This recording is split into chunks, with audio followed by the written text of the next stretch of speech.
बातमीपत्राच्या सुरुवातीला बातमी छत्रपती संभाजीनगरमधून। छत्रपती संभाजीनगरच्या घृष्णेश्वर मंदिरात दर्शन घोटाळा झाला। तात्काळ दर्शनाच्या नावाखाली भाविकांची फसवणूक केली जाते। 5 रिक्षा चालक पोलिसांच्या ताब्यात असल्याची माहिती देखील सध्या समोर येते। या संदर्भात अधिक माहिती घेऊयात आमचे प्रतिनिधी विजय चिडे यांच्याकडून। विजय, घृष्णेश्वर मंदिरामध्ये दर्शन घोटाळा होतोय, काय अधिकचा तपशील? नक्कीच अंकिता, जर पाहिलं तर छत्रपती संभाजीनगरच्या वेरूळ या ठिकाणी असणारं 12वा ज्योतिर्लिंग म्हणून घृष्णेश्वरची ओळख आहे।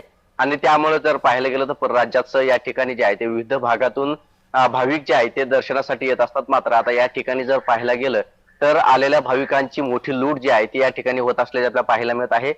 5 रिक्षा चालकाकडून जे आहे ते 100 रुपये प्रति व्यक्तीने जे आहे ते 100 रुपये दर्शनासाठी घेतले जात होते आणि तुम्हाला थेट दर्शन दिले जाईल असं देखील सांगितलं जात होतं।